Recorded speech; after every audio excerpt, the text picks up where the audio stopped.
For 10,000 years, they ruled the galaxy like gods among the stars. The Zolthrons were the most powerful beings anyone had ever seen.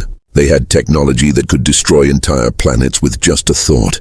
They had never lost a single battle in their long history. But then, they met humans, and everything they knew about power was about to change forever. The Zolthron Empire stretched across 50,000 star systems.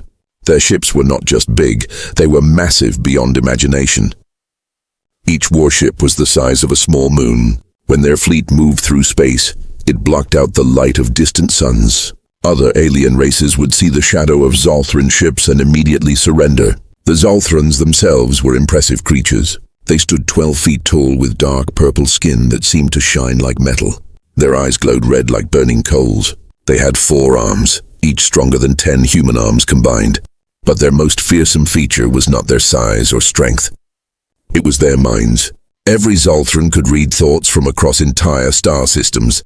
They could speak directly into someone's brain without saying a word. They could make other beings feel terror just by looking at them. No one could hide from a Zolthron. No one could lie to them.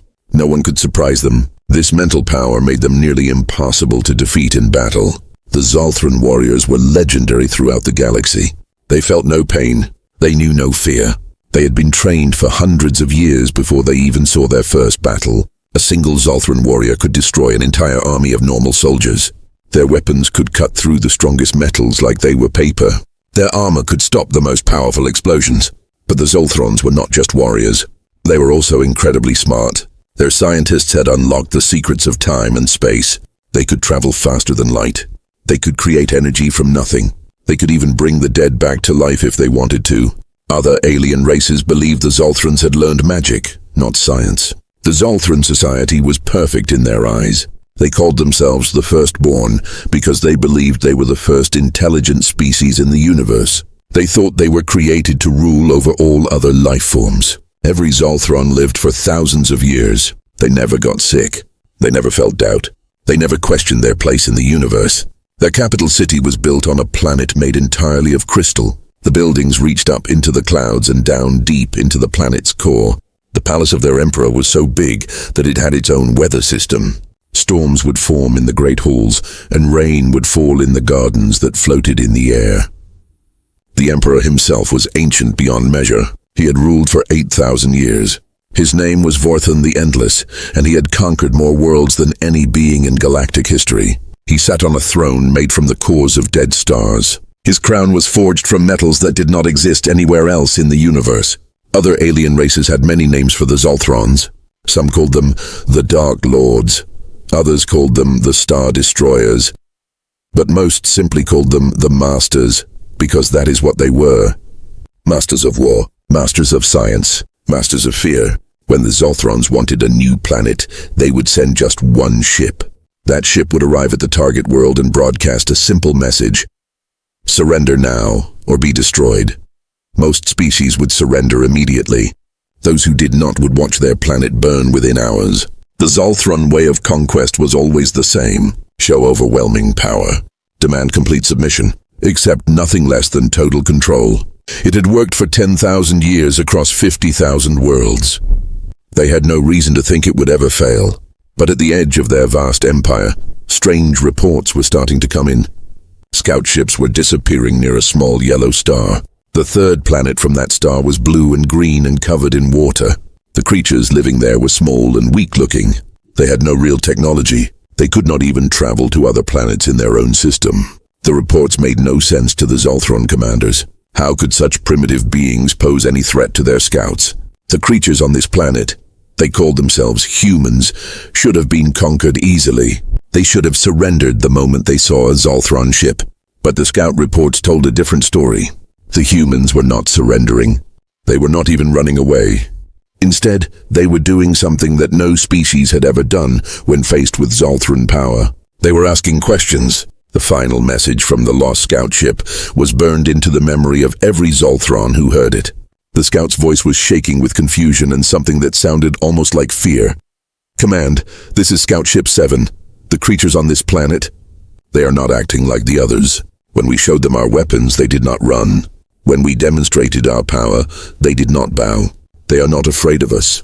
Emperor, help us." They are laughing. Then the signal went dead. For the first time in 10,000 years, the mighty Zolthron Empire faced something they had never encountered before. A mystery. And mysteries they were about to learn could be more dangerous than any weapon ever created. The Zolthrons had conquered 1,000 worlds with the same simple plan. Show up with their massive fleet, demonstrate their incredible power, wait for the terrified aliens to surrender, accept their submission, rule their planet forever. This plan had never failed in 10,000 years, but when they tried it on Earth, something went terribly, impossibly wrong. Emperor Vorthon the Endless was not worried about the lost scout ships. How could primitive creatures harm the mighty Zolthron Empire? But he was curious. Curiosity was a dangerous thing for someone who had lived for 8,000 years, so he decided to handle this small blue planet himself. The Emperor assembled the largest war fleet in Zolthron history, 100 massive ships, each the size of a moon. The fleet was so big that when it moved through space, planets in nearby star systems could see its shadow. This was not just a conquest force. This was a message to the entire galaxy. The Zolthrons were still the masters of everything. When the fleet arrived at Earth, they followed their ancient plan perfectly. The ships spread out across the sky, blocking the sun over every major human city. The shadow fell across Earth like a dark blanket. Every human on the planet could look up and see the impossible size of the Zolthron war machines. Then came the broadcast. In every human language, the message echoed across Earth. People of this world, you now face the Zolthron Empire. We are your masters now. Surrender immediately, and you will be allowed to live as our servants. Resist and your planet will burn. You have 1 hour to decide. The Zolthron commanders waited in their command ships. They expected to receive surrender messages within minutes. Every other species in the galaxy had begged for mercy by now. Some had surrendered so quickly that the Zolthrons barely had time to finish their broadcast, but Earth was silent, not the fearful silence of a terrified world, just quiet. Like the humans were thinking about something. Then the communication channels started lighting up, but not with surrender messages. The humans were sending questions. Hello up there. How do your ships work? They are really big. Can we see inside one of your ships? We have never seen technology like this. Do you want to trade? We have coffee and chocolate. Do you know what coffee is? My daughter wants to know if you have kids too. She wants to set up a play date. The Zolthron commanders stared at their communication screens in confusion. They had conquered over 50,000 worlds. No species had ever responded to their threats with questions about playdates. Commander Thrak, the Emperor's most trusted general, contacted the flagship. My Lord Emperor, the humans are. They are asking us questions. Questions? The Emperor's voice was cold with disbelief. What kind of questions? They want to know how our ships work. They asked if we want to be friends. One of them sent us pictures of small furry animals they call cats. My lord, I do not understand what is happening. The Emperor decided to demonstrate their power. This always worked. He ordered his ships to destroy Earth's moon as a warning.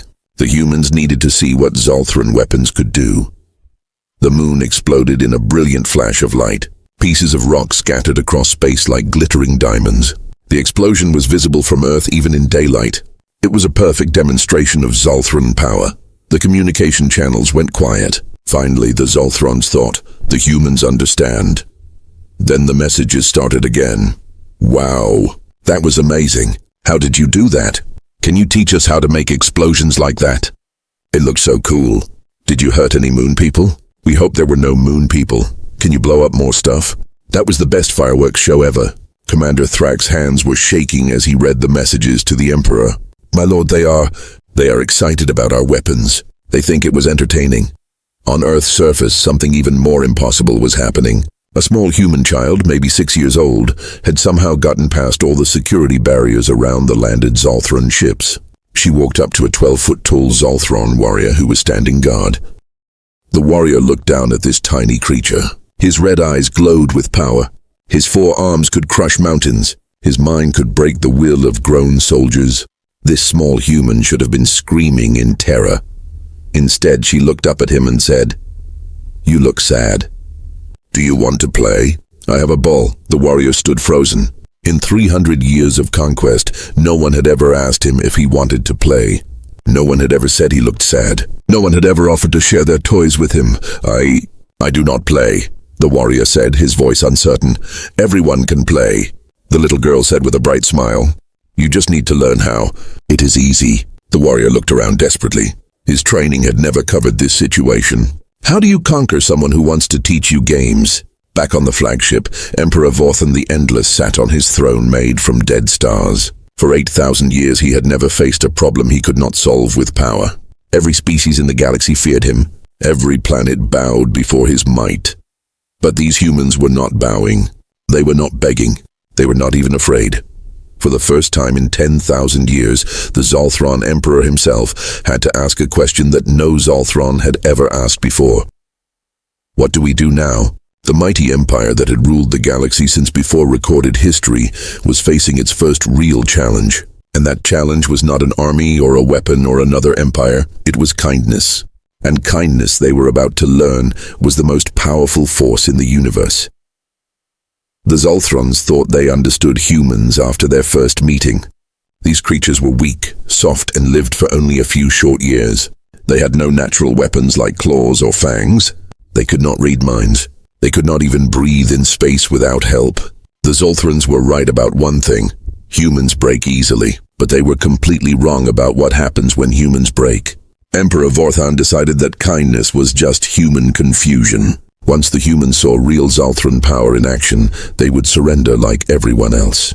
He ordered his commanders to begin the conquest using their traditional methods. The Zolthrons landed troops in major human cities across Earth. Their warriors marched through the streets with weapons that could melt steel. They set up control centers in government buildings. They expected human leaders to come crawling to them within hours.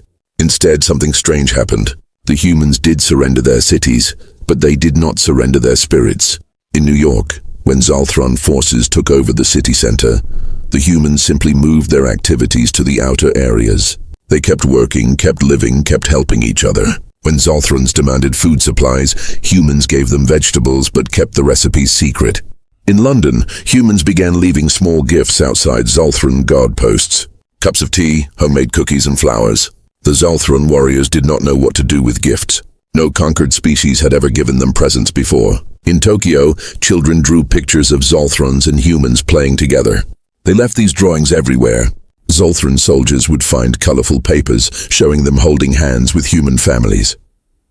It was the strangest psychological warfare anyone had ever seen. But the real surprise came when the Zolthrons tried to break human resistance through force. In Berlin, Zolthron Commander Kree decided to make an example. He destroyed several buildings to show human leaders what would happen if they did not cooperate fully. The humans in that area did exactly what Zolthrons expected. They scattered and ran. But then something impossible happened. Within days, the humans came back. Not just the same humans, but more humans. They brought tools and started rebuilding. They brought food for families who had lost their homes. They brought doctors for anyone who was hurt. Commander Krix destroyed the buildings again. The humans rebuilt them again. This time they built them stronger. Why do you keep coming back? Krix finally asked a human construction worker. Do you not fear death? The human wiped sweat from his forehead and smiled. Of course I fear death, but I fear giving up even more.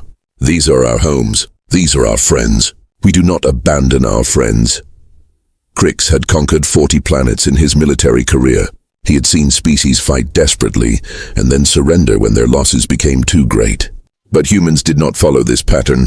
Every defeat seemed to make them more determined, not less. The pattern repeated across Earth.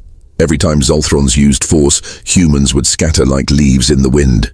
But like leaves, they would always grow back. And each time they grew back, they seemed to have learned something new. In Australia, humans began copying Zolthron technology.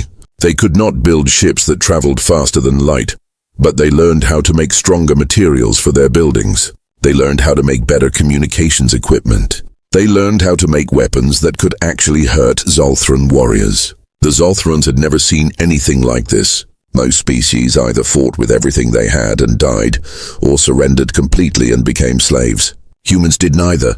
They bent but did not break. They adapted instead of giving up. Worse yet, the human madness was spreading to other parts of the galaxy. News of human resistance reached other worlds under Zolthron control. For the first time in thousands of years, conquered species began to ask questions. If these weak humans could resist the mighty Zolthrons, maybe resistance was possible. On the planet Xerion, the snake-like Xerions began hiding their young instead of giving them to Zolthran slave camps. On Kelvar Prime, the rock people started slow-motion protests by moving even more slowly than usual when Zolthrons gave orders. The rebellion was not violent. It was not organized. It was just stubborn. Like humans had taught the galaxy how to say no politely but firmly. Emperor Vorthan watched reports flood in from across his empire. Productivity was falling on conquered worlds. Tribute payments were arriving late. Some planets were sending messages asking if they could negotiate like the humans do. How is this possible? The Emperor demanded from his throne room. They are weak. They live for less than 100 years. How can such creatures threaten an empire that has lasted 10,000 years? His advisors had no answers. The ancient Zolthron books of conquest did not have chapters about enemies who fought with friendship and kindness. Their war colleges had never taught courses about defeating people who wanted to give you cookies. On Earth, something even more dangerous was happening. Humans had begun talking to individual Zolthron soldiers and workers. Not fighting them, not running from them, but simply talking to them. What is your name? A human baker asked a Zolthron guard. I am Warrior Unit 7429. The guard replied, confused by the question. That is not a name, that is a number. What did your parents call you when you were small? The guard thought for a long moment. It had been 300 years since anyone asked about his childhood. Zerak, he said quietly. My parents called me Zerak. Hello, Zerak, the baker said with a warm smile. My name is Maria. Would you like some bread? You look hungry. For the first time in 3 centuries, the guard, Zerak, remembered what it felt like to be treated as a person instead of a weapon. Similar conversations were happening across Earth. Humans were doing something no conquered species had ever done before. They were treating their conquerors like people who might need help, instead of monsters who deserved only fear. The Zolthron Empire had ruled through fear for 10,000 years. Fear was their greatest weapon and their strongest tool. But humans had brought something into the galaxy that was more powerful than fear, more dangerous than any weapon. They had brought hope, and hope the Zolthrons were about to discover was contagious. Part 5. The End of Gods. They called themselves gods.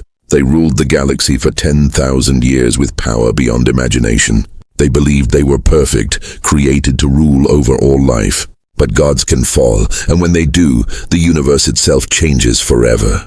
This is the story of how the greatest empire in galactic history was defeated not by weapons or armies, but by something far more powerful. The simple human belief that everyone deserves a chance to be good. The final battle for the Zolthran homeworld was unlike any battle ever fought in the galaxy. The human alliance fleet surrounded the crystal planet where Emperor Vorthan the Endless had ruled for 8,000 years. Thousands of ships from hundreds of species floated in space around the world that had once been the center of galactic fear. But the humans did something that shocked everyone, including their own allies. Instead of attacking, they sent a message to the planet below. Emperor Vorthan, the message began. We are here, but we do not want to fight. We want to talk. We want to offer you something no one has ever offered you before. A choice. On his crystal throne, the ancient emperor read the message with confusion. A choice? What choice could these insects possibly offer to a god? The human ambassador, an elderly woman named Sarah Chen, arrived at the palace in a small shuttle. She came alone with no weapons and no guards.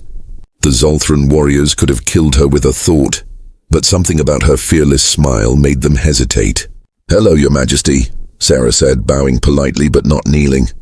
Thank you for agreeing to see me. I agreed to nothing, the Emperor said coldly. You are here because I allow it. Speak quickly before I decide to destroy your fleet. Sarah looked around the magnificent crystal palace with genuine wonder. This is beautiful. Your people are amazing builders. We have architects in our alliance who would love to learn from Zolthran crystal working techniques. The Emperor stared at this small human female. She was in the heart of enemy territory, surrounded by beings who could kill her instantly, and she was asking about architectural techniques. You are either very brave or very foolish, he said finally. Maybe both, Sarah laughed. Humans are like that sometimes, but I am here to offer you something important. We want to offer the Zolthran Empire a place in our alliance. You want to... What? The Emperor's red eyes flared with disbelief. We want you to join us, Sarah said simply. Not as rulers, not as subjects, but as equals. As friends. Friends? The word came out like a curse. I am Emperor of the greatest empire in galactic history. I am Vorthan the Endless. I am a god among mortals. You are also very lonely, Sarah said gently. The words hit the Emperor like a physical blow. In 8,000 years, no one had ever said he looked lonely. No one had ever suggested that unlimited power might not be the same thing as happiness. Lonely, he whispered. When was the last time someone asked how you were feeling? Sarah asked. When was the last time someone worried about your health? When was the last time someone wanted to spend time with you just because they enjoyed your company? The Emperor sat in silence for a long moment. The honest answer was never. No one had ever cared about his feelings. Everyone either feared him or wanted something from him. What are you offering exactly? He asked quietly. Choice, Sarah said. You can choose to keep fighting, and we will defend ourselves. You can choose to surrender, and we will treat you with respect. Or you can choose to join us and help us build something better than an empire. Help us build a community. Before the Emperor could answer, something happened that changed everything. A small sound echoed through the Crystal Palace. Footsteps, small footsteps. A human child, no more than 6 years old, walked into the throne room. She had somehow gotten past all the guards, all the security, all the warriors who could have stopped her with a thought. The little girl looked up at the 12-foot-tall Emperor sitting on his throne of dead stars. She was not afraid. She was curious. Are you the Emperor? She asked in a clear, sweet voice. Yes, Vorthan said, completely confused. I am the Emperor. You look very sad, the child said. My mommy says when people are sad, they need hugs. Do you need a hug? For 8,000 years, Emperor Vorthan the Endless had ruled through fear. He had destroyed planets. He had enslaved species. He had never shown mercy or weakness. But when this small human child offered him a hug, the mightiest being in the galaxy began to cry. The tears of a god are powerful things. They fell like crystal rain in the throne room, each drop containing 8,000 years of loneliness, power, and regret. I do not know how to be anything except an emperor, he whispered. That is okay, the little girl said, walking up to his massive throne. Learning new things is fun. I can teach you how to be a friend if you want. The child reached up her tiny hand. The Emperor, moving carefully so he would not hurt her, reached down with one massive finger. The smallest handshake in galactic history happened between a god and a child. My name is Emma, the little girl said. What is your name? Your real name, not your Emperor name. The Emperor thought for a moment. It had been so long since anyone used his real name. Vorth, he said quietly. My name is Vorth. Hello, Vorth, Emma said with a bright smile. Do you want to be friends? And with those simple words, the Zolthran Empire ended. Not with explosions or battles or the fall of cities. It ended with a handshake between an ancient god and a human child who believed everyone deserved to have friends. The transition was not immediate or easy. Many Zolthrans found it hard to live without the structure of empire. But humans are patient teachers. They helped former emperors learn how to be neighbors. They helped warriors learn how to be protectors instead of conquerors. Some Zolthrans chose to join the Galactic Alliance.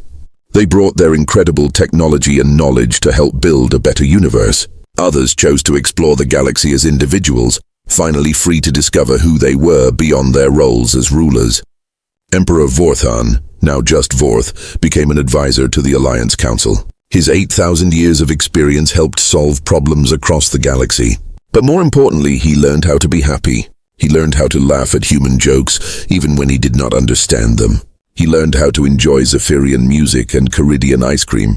He learned how to worry about his friends and celebrate their successes. And sometimes, when the Alliance Council meetings got too serious, a small human girl named Emma would visit. She would remind everyone that the most important rule in the galaxy was simple.